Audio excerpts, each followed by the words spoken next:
Hello children of 11th class, we are continuing with the two important formulae of one dimensional elastic collision. तो देखिए हमारे पास V1 V2 का ये फार्मूले हैं और यहाँ पर हमने स्पेशल केस 2 लिया था। वो केस था कि अगर M1 बहुत ज़्यादा है M2 से, मतलब पहली बॉडी काफ़ी हैवी है और दूसरी बॉडी काफ़ी हल्की है, ये ऐसा मामला है। तो M2 को M1 के कंपैरिजन में हमने छोड़ दिया था, तो वो फार्मूले 2 आ गए थे।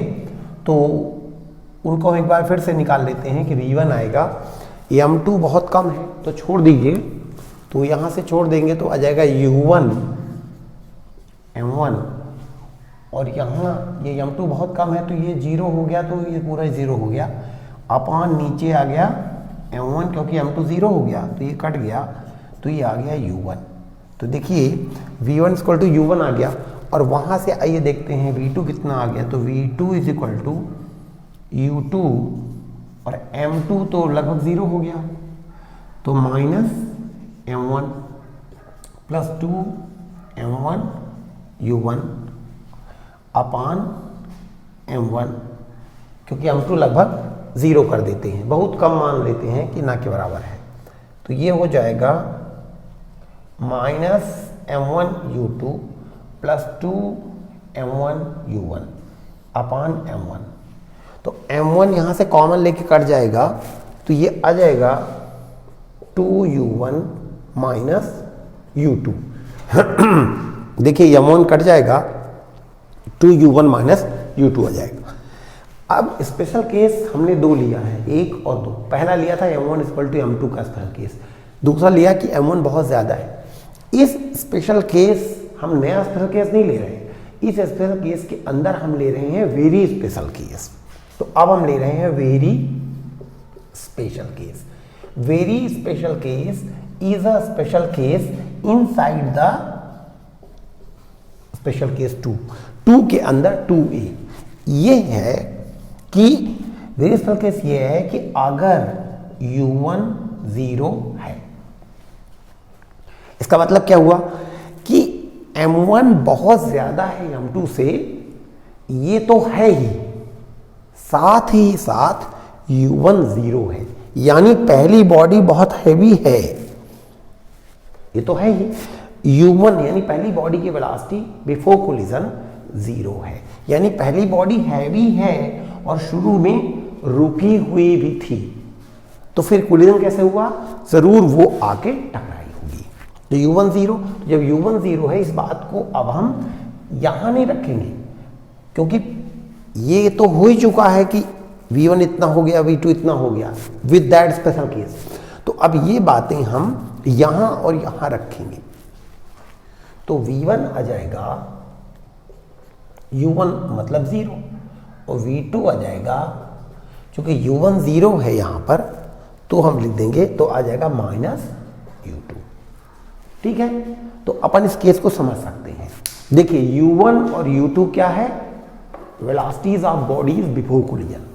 V1 V2 क्या है? Velocities after collision. तो मामला ये है कि there were 2 bodies, the first body was quite heavy and second body was very light, और फर्स्ट बॉडी रुकी हुई भी थी और दूसरी बॉडी आ रही थी कोलिजन करने। ऐसे पहली बॉडी रुकी हुई थी, दूसरी उसमें कोलिजन करने आ रही थी। तो टक्कर के बाद क्या हुआ? टक्कर के बाद यह होगा कि पहली बॉडी की वेलोसिटी 0 ही रहेगी, यानी पहली बॉडी रुकी ही रहेगी। हैवी थी, रुकी थी, दूसरी हल्की आके टकराई, तो पहली रुकी ही रहेगी टक्कर के बाद।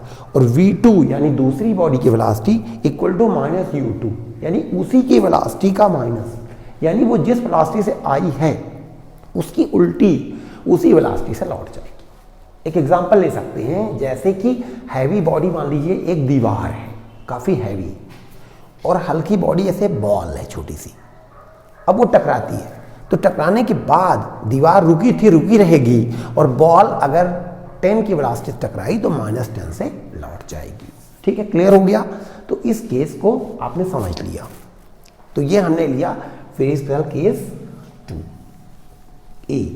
और अब हम लेते हैं वेरी स्पेशल केस 2B। 2 के अंदर केस लेते हैं 2B। 2B जो होगा वो 2 के अंदर होगा, लेकिन 2A के अंदर नहीं होगा। 2 के अंदर 2A और 2 के अंदर 2B। अब 2B लेते हैं कि अगर U2 0 था। अभी हमने लिया था U1 0 है। अब मान लीजिए अगर U2 0 था, तो U2 0 था मतलब कि दूसरी बॉडी जो हल्की थी वो टक्कर के पहले रुकी हुई भी थी। तो U2 को 0 रख देंगे कहाँ? इन फार्मूलों में। तब क्या होगा? V1 हो जाएगा, ये U1 है तो U1 तो रहेगा, U2 0 है, और V2 हो जाएगा वहां पे U2 को वहां 0 रख देंगे तो 2U1। मतलब पहली बॉडी भारी थी और दूसरी बॉडी हल्की थी, ये तो था ही। दूसरी बॉडी रुकी हुई भी थी, तो कोलिजन कैसे हुआ? भारी वाली बॉडी चल रही थी। कोलिजन जब हुआ, भारी बॉडी चल रही थी, हल्की बॉडी रुकी हुई थी। जब कोलिजन होगा तो जो हैवी बॉडी है वो अपनी ही वेलोसिटी से जाती रहेगी, V1 = U1। और जो हल्की वाली बॉडी है वो 2 टाइम्स ऑफ U1, वो भारी बॉडी के 2 गुनी वेलोसिटी से चली जाएगी।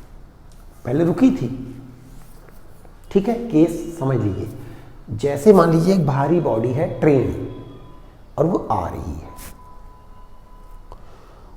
और सामने एक हल्की बॉडी जैसे कि एक आदमी खड़ा है। अब टक्कर होती है।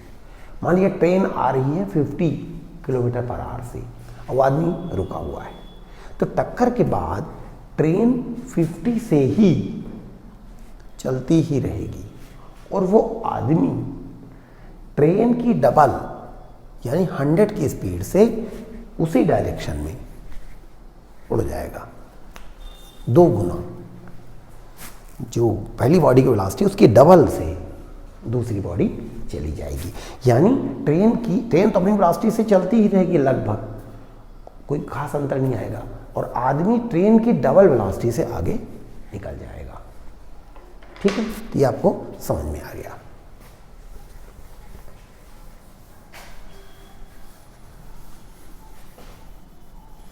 और वो पहला केस तो मैं ले ही चुका था, स्पेशल केस 1, कि जिसमें दोनों बॉडी के बराबर मास है। तो 1 डायमेंशनल इलास्टिक कोलिजन के बाद क्या होता है? दोनों अपनी वेलोसिटीज को एक्सचेंज कर लेती हैं। तो यहाँ पर हम एक सवाल ले सकते हैं जिससे आपको ये अंदाजा हो जाए कि आप क्वेश्चंस कैसे सॉल्व करेंगे। तो इसके लिए आपको एक काम करना चाहिए, इन फार्मूलों को तो आपको रट लेना चाहिए। ठीक है, आइए एक न्यूमेरिकल प्रॉब्लम लेते हैं।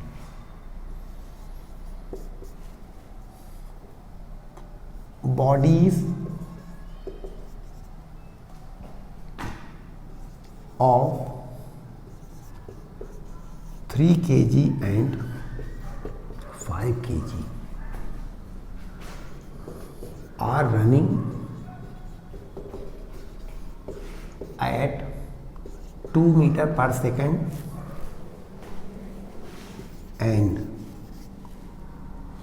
1 meter per second respectively towards east and west.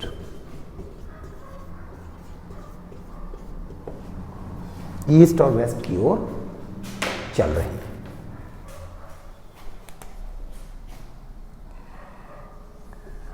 If one dimensional elastic collision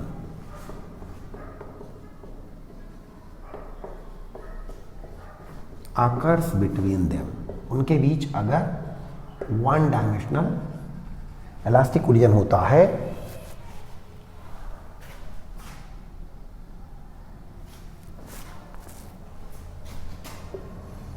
find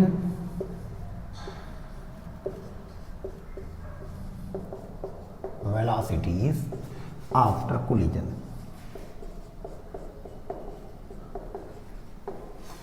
यहां पर एक ही लाइन में वेलोसिटी है कोलिजन के पहले और बाद में, तभी तो वन डायमेंशनल इलास्टिक कोलिजन बोल रहे हैं। तो आपको डायरेक्शन का ध्यान रखना पड़ेगा क्योंकि आप सवाल कर रहे हैं, इसलिए तो मैं आपको ये सवाल लगवा रहा हूं। एक बॉडी थी 3 kg की और एक बॉडी थी 5 kg, और ये 2 मीटर पर सेकंड से जा रही थी और ये 1 मीटर पर सेकंड से, और रिस्पेक्टिवली ईस्ट एंड वेस्ट। यानी अगर ये ईस्ट है तो मान लेते हैं ये ईस्ट है तो ये वेस्ट है, तो एक बॉडी ये ईस्ट में जा रही है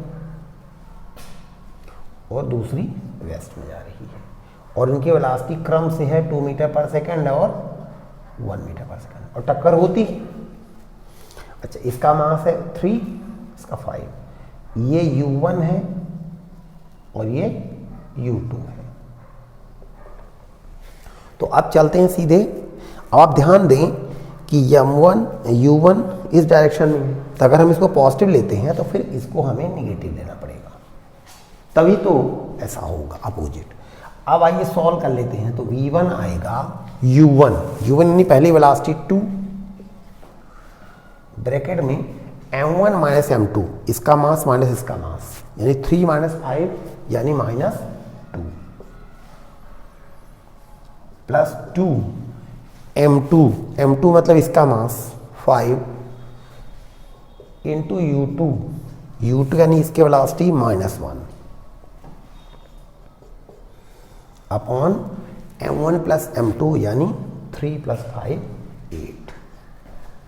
तो ये आ जाएगा -4 आ गया ये, और ये आ गया -10, -4 -10 -14 अपॉन 8, तो -14 अपॉन 8, तो 8 1s are 8, 6 आ गया 60,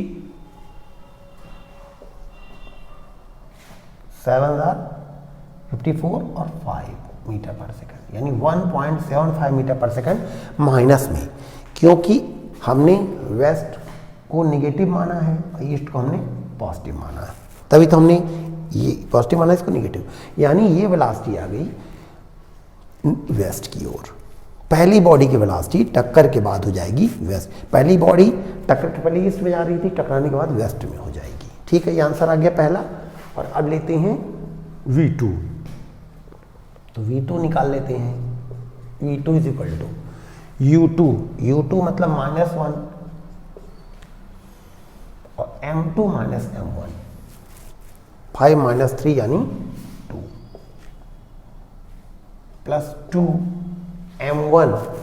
m1 यानी 3 और u1 2 अपान m1 प्लस m2 8। तो ये क्या आ जाएगा,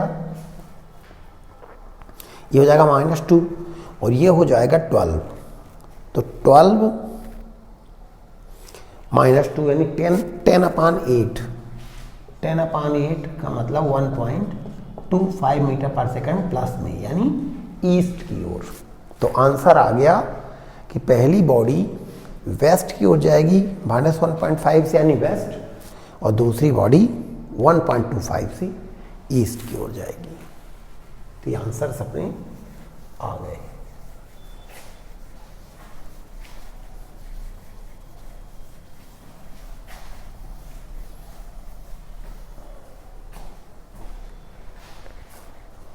तो आंसर आ गए v1 इज इक्वल टू 1.75। अब माइनस का मतलब है समझ में ना आएगा तो लिख दें 1.75 मीटर पर सेकंड इधर को, यानी वेस्टवर्ड, और v2 इज इक्वल टू 1.25 पर सेकंड मीटर पर सेकंड ईस्टवर्ड। अब अगर दोनों का डिफरेंस आप देखिए, इसमें इसको अब घटाइए तो माइनस दिस, तो क्या हो जाएगा 3 हो जाएगा। कितना -3, और अगर आप इसमें वेलोसिटी में इसको घटाएंगे पहली और दूसरी की तो +3 आ जाएगा। 2 - -1, तो देखिए पलट गई ना वेलोसिटी। हमने बताया था u1 - u2 is equal to -v1 - v2, यानी रिलेटिव वेलोसिटी पलट जाती है। ये तो होता ही है, तो ये आंसर अपने आ गए। यहां पर एक प्रॉम्प्ट क्वेश्चन हमने लिया है, ले रहे हैं कि अभी हम कोलिजन ले रहे थे तो उसमें हमने कितने स्पेशल केस लिए थे। कोलिजन में अभी हमने कितने स्पेशल केस लिए थे। ऑप्शन 1 एक स्पेशल केस लिया, 2 लिया, 3 लिया, 4 लिया। कितने स्पेशल केस अभी पिछले डेरिवेशन में लिए गए थे।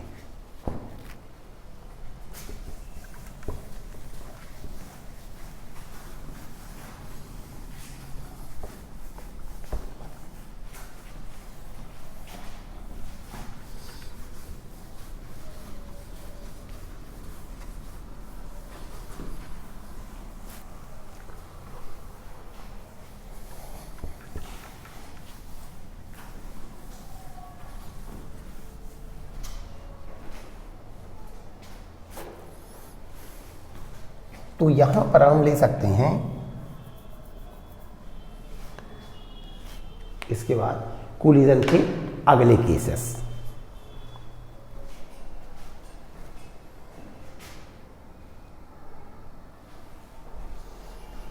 तो अब हम लेंगे 1 डायमेंशनल इनइलास्टिक कोलिजन। है तो 1 डायमेंशनल ही, लेकिन इनइलास्टिक है। इनइलास्टिक का मतलब क्या होता है? In which the kinetic energy is not conserved, momentum is conserved. तो इसमें क्या होता है? इसमें भी ऐसे ही होगा कि बॉडीज जा रही हैं, मान लीजिए इसका मास m1 m2, velocity u1 u2, ये कोलिजन के पहले का फोटो है और ये कोलिजन के दौरान का फोटो है, और कोलिजन के बाद का मान लीजिए फोटो कैसा भी हो सकता है। मान लीजिए ऐसा हो गया, इसकी वेलोसिटी v1, इसकी v2 हो गई। टूट फूट हो सकती है, लेकिन मान लीजिए टूटे फूटे नहीं ये, क्योंकि इनइलास्टिक कोलिजन है। तो यहाँ पर क्या होगा? Collision inelastic, so kinetic energy is not conserved, kinetic energy conserve नहीं रहेगी। मतलब m1 u1 स्क्वायर अपान 2 इसकी kinetic energy plus m2 u2 square upon 2 इसकी काइनेटिक एनर्जी प्लस इसकी काइनेटिक एनर्जी बिफोर कोलिजन। ये कोलिजन के दौरान का फोटो है और ये कोलिजन के बाद का फोटो। तो इसकी काइनेटिक एनर्जी प्लस की काइनेटिक एनर्जी मतलब total kinetic energy before collision is not equal to total kinetic energy after collision. Kinetic energy before collision और काइनेटिक आफ्टर कोलिजन दोनों इक्वल नहीं है। तो 2 सबसे हटा दीजिए, तो m1 u1 स्क्वायर इस प्लस m2 u2 स्क्वायर, पूरे इन इक्वेशन को 2 से मल्टीप्लाई कर दीजिए, is not equal to m1 v1 square plus m2 v2 square. ये हमारा पहला इन इक्वेशन है। ये इक्वेशन नहीं कहलाता, ये कहलाता है इन इक्वेशन। अब हम लेते हैं दूसरा इक्वेशन, जो कि इक्वेशन होगा वो ये कि टोटल मोमेंटम, क्योंकि इन दोनों के ऊपर बाहर से कोई फोर्स नहीं आ रहा है, तो टोटल मोमेंटम कंजर्व होगा कि नहीं होगा? तो वो जरूर कंजर्व होगा, but total momentum is conserved.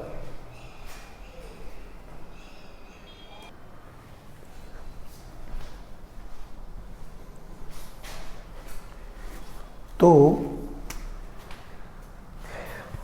But total momentum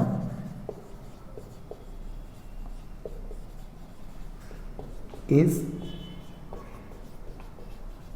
conserved. तो m1 u1 plus m2 u2 equal to m1 v1 plus m2 v2। अभी साइन का ध्यान नहीं रखा जा रहा है, नहीं तो इसको प्लस लिखते, इसको माइनस लिखते, जो भी, चाहे इसको प्लस चाहे इसको माइनस। अभी हम नहीं रख रहे हैं क्योंकि कैसा भी हो, चाहे इधर को हो इधर को हो, हमारा फार्मूला काम करता रहे और जब हम सवाल करेंगे तब हम साइन का ध्यान रखेंगे। तो ये दूसरा इक्वेशन है। और अगर यहाँ इक्वल होता और यहाँ इक्वल है ही तो इनको सॉल्व करके वही मिलता जो इलास्टिक कोलिजन में मिला था, लेकिन मैंने क्या मिलता कि U1 minus U2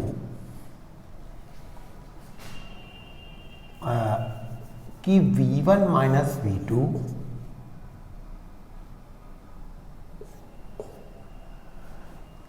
is equal to मिल जाता U1 माइनस U2 का निगेटिव, चाहे यहाँ निगेटिव लगा दी चाहे वहाँ लगा दी, ये मिल जाता।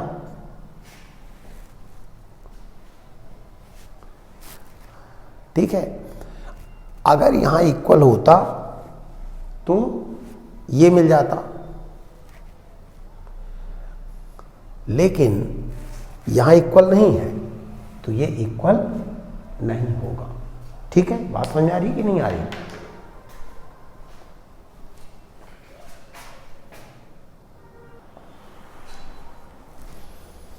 तो समझ में आ रहा है कि अगर ये इसके इक्वल होता और ये इसके इक्वल है तो ये इसके इक्वल आता। अब ये इसके इक्वल नहीं है तो ये इसके इक्वल नहीं आएगा। ठीक है, क्लियर हो गया? तो अगर इक्वल नहीं आएगा तो क्या किया जाए, तो फिर आगे कैसे सॉल्व किया जाए? तो उसका एक तरीका है कि जैसे मान लीजिए कोई कहता है कि 6 इक्वल टू 3 नहीं है, तो क्या करें, इंटू 2 कर दीजिए तो इक्वल हो जाए। तो कोई ना कोई जरूर ऐसा नंबर होगा दुनिया में कि जिसको इसमें मल्टीप्लाई कर देंगे तो ये इक्वल हो जाएगा। तो मान लेते हैं कि वो नंबर है E और वो इस तरह से है कि वो जब मल्टीप्लाई हो जाएगा तो इसके इक्वल हो जाएगा। यहाँ पे E एक कांस्टेंट है जो बताता है कि जो ये कोलिजन है वो इनइलास्टिक है, तो वो बताता है कि कितना ज़्यादा इनइलास्टिक है ये collision. So E is a constant for the collision which tells the extent of inelasticity of the collision. It is called coefficient of restitution. E tells the extent of inelasticity.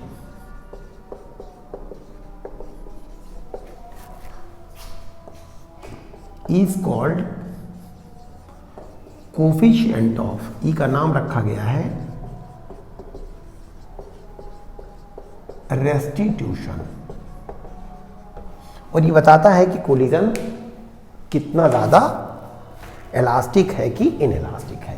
तो अगर मान लीजिए कि E1 हो जाए, अगर E1 हो जाए, ऐसा संयोग हो जाए कि E1 हो जाए तो फिर ये इसके इक्वल हो जाएगा तो कोलिजन इलास्टिक हो जाएगा। क्लियर है? तो ले सकते हैं स्पेशल केस 1 कि अगर E1 हो जाए तो कोलिजन बन जाएगा इलास्टिक। सेकंड केस लेते हैं कि अगर E हो जाए 0 तो कोलिजन बहुत ही ज़्यादा इनइलास्टिक हो जाएगा। तो कोलिजन को बोलेंगे collision is perfectly inelastic. Collision is perfectly inelastic, पूरी तरह से ही इनइलास्टिक है। और तब क्या होगा कि जब E 0 हो जाएगा तो ये पूरी चीज़ 0 हो जाएगी, तब V1 minus V2 equal to 0 हो जाएगा, और तब V1 is equal to V2 हो जाएगा। V1 minus V2 equal to 0 हो जाएगा, यानी V1 इक्वल टू V2 हो जाएगा। यानी दोनों ही जो बॉडीज हैं कोलिजन के बाद उनकी वेलोसिटी हो जाएगी सेम। यानी कोलिजन के बाद क्या होगा, वो आपस में चिपक जाएंगी। सेम वेलोसिटी कैसे हो जाएगी, कोलिजन हुआ, उनकी वेलोसिटी सेम हुई टकराने के बाद, यानी दोनों एक साथ चल दी, यानी टक्कर में चिपक गई। तो इसका मतलब है कि 10 इस तरह बॉडीज स्टिक टुगेदर, आपस में चिपक गई आफ्टर कोलिजन।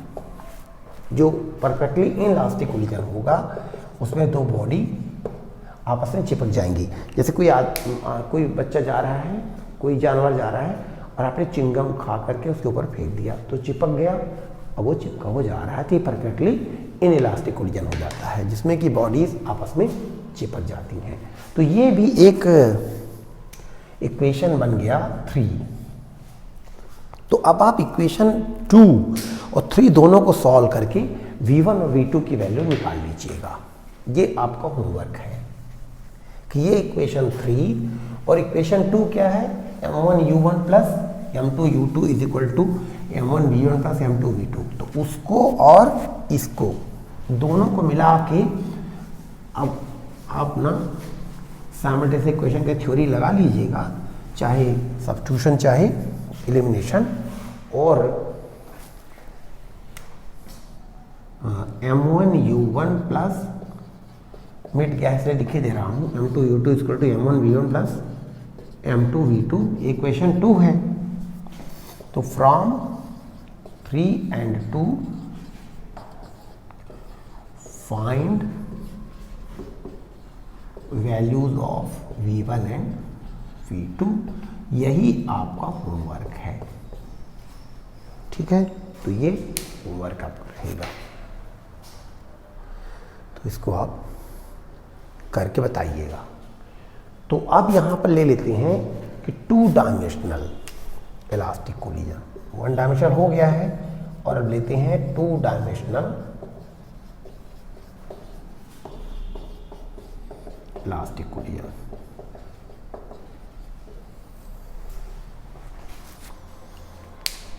इसमें क्या है कि टक्कर के पहले और बाद में जो वेलोसिटीज होगी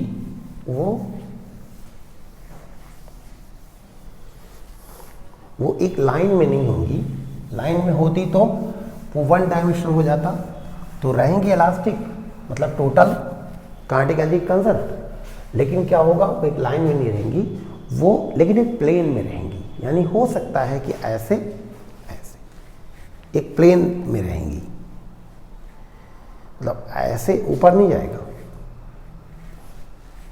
ऐसा हो सकता है कि ऐसे जा रही है, मतलब ऐसा लगा 1 डायमेंशनल, लेकिन बाद में ऐसे हो गई।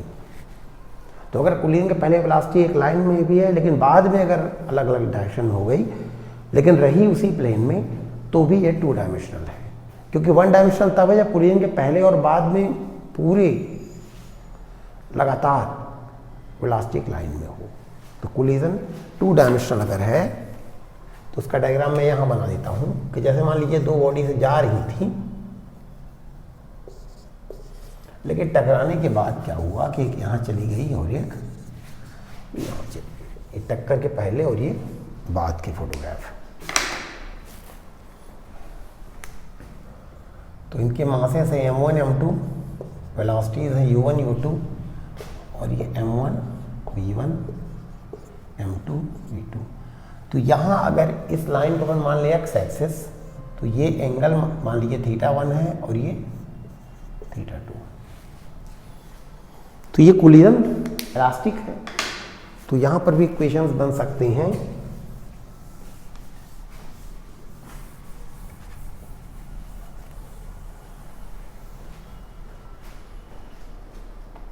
तो ये जो होमवर्क आपको दिया है उसको भी आप सॉल्व करके अपनी नोटबुक में लिख लेंगे।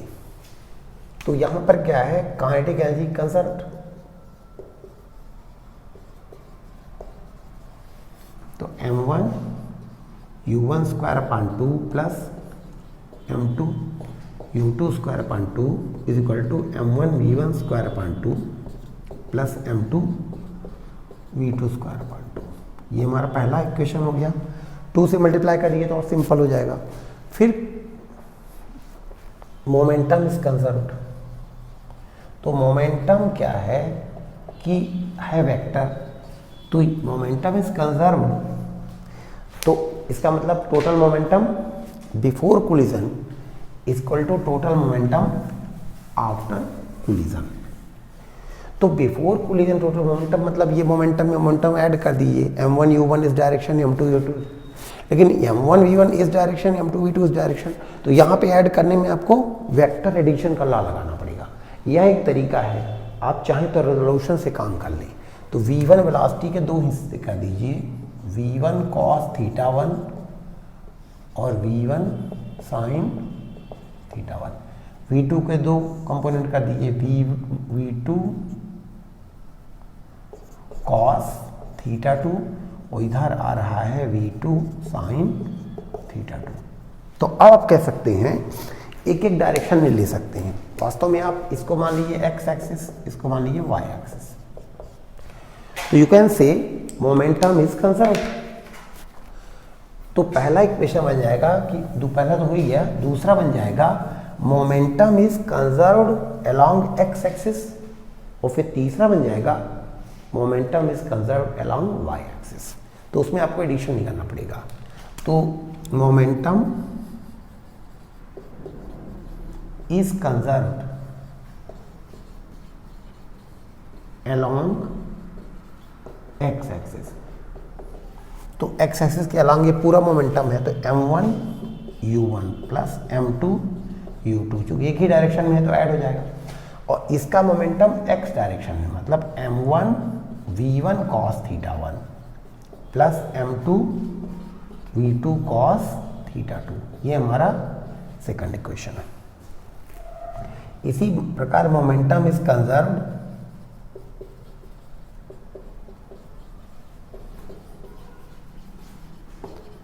along y axis. तो y एक्सिस में यहाँ कोई मोमेंटम नहीं है, तो 0 इज इक्वल टू, यहाँ पे है y डायरेक्शन में m1 v1 sin θ1, अगर ऊपर पॉजिटिव माने तो नीचे निगेटिव m2 v2 sin θ2। हमने नीचे निगेटिव इसलिए कर लिया, हम इसी स्नेह की इसको ही सॉल्व कर रहे हैं क्योंकि अगला सवाल अगले टाइप का होगा। तो ये हमारा तीसरा इक्वेशन है। अब यहाँ पे हमारे पास अननोन क्या क्या है, m1 m2 तो नोन है, u1 u2 नोन है, लेकिन v1 v2 θ1 θ2 चार अननोन है और इक्वेशन है 3, तो जाहिर है कि एक और अननोन होना चाहिए। तो अब क्या होता है, जब ऐसा सवाल आएगा तो कोई ना कोई वैल्यू v1 θ1 v2 θ2 में एक वैल्यू आपको नोन कर देंगे। तो अब जो भी नोन होगी उसके अलावा बाकी के अननोन आपको निकालने पड़ेंगे।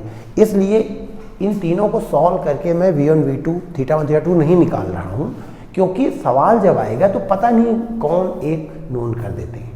अगर θ1 नोन कर देंगे तो फिर आप θ2 v1 v2 निकालेंगे, अगर v1 नोन कर देंगे तो v2 θ1 θ2 आप निकालेंगे। तो हम किसको निकालें ये पता नहीं चल रहा अभी। तो जब सवाल आएगा तब जो वाला अननोन रहेगा उसके अलावा बाकी नोन आप, जो नोन रहेगा उसको ठीक है, उसके बाद बाकी का नोन आप निकाल लेंगे।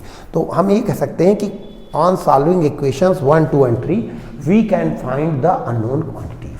हम ये नहीं जानते कि अननोन कौन है, तो हम इसको सॉल्व ही नहीं करते, हम ये लिख देते हैं कि इनको सॉल्व कर सकते हैं। By solving 1, 2, 3 we can find unknowns. ठीक है, तो जो भी अननोन है हम उसको प्राप्त कर सकते हैं। और अगर इनलास्टिक कोलिजन होगा तो फिर यहाँ पे ये इनइक्वलिटी आएगी कि एनर्जी सेम नहीं रहेगी, तो उसको भी फिर हम सॉल्व कर लेंगे। ई वहाँ पर कोएफिशिएंट ऑफ सब्स्टिट्यूशन आपको दिया रहेगा, या अगर नहीं दिया रहेगा तो बाकी चीज़ें आपको दी रहेंगी, तो आप उनको सॉल्व कर लेंगे। तो यहाँ पर भी हम कई सारे सवाल ले सकते हैं अच्छे अच्छे जो बुक में दिए होंगे। एक आध ऐसा क्वेश्चन भी आता है कि कोई बम है, वो फूट गया, उसके टुकड़े बिखर गए, तो ये भी कोलिजन में ही आएगा। बस ये है कि बम रुका हुआ था तो शुरू का मोमेंटम 0 था, शुरू कांटिक एनर्जी 0 थी, जब फूट गया तो मोमेंटम आ गया, एक एक में कांटिक एनर्जी आ गई, और टोटल कांटिक एनर्जी पहले 0 थी फिर हो गई। मोमेंटम तो कंजर्व रहेगा, क्योंकि अगर कुछ पार्टिकल में पॉजिटिव आएगा तो कुछ में निगेटिव आएगा, तो मोमेंटम कंजर्व रहना ही है, क्योंकि वो तो माने फंडामेंटल लॉ ऑफ नेचर है। तो उनको भी आप सॉल्व कर लेंगे ऐसे क्वेश्चन भी। तो इस तरह से ये कोलिजन वाला टॉपिक खत्म हो गया है। आप बुक से और क्वेश्चन सॉल्व करिए, ऑब्जेक्टिव्स लगाइए, और जेई और नीट की तैयारी भी साथ साथ करते रहिए। So thank you very much for watching. अपने डाउट्स आप टॉक अस में पूछ सकते हैं।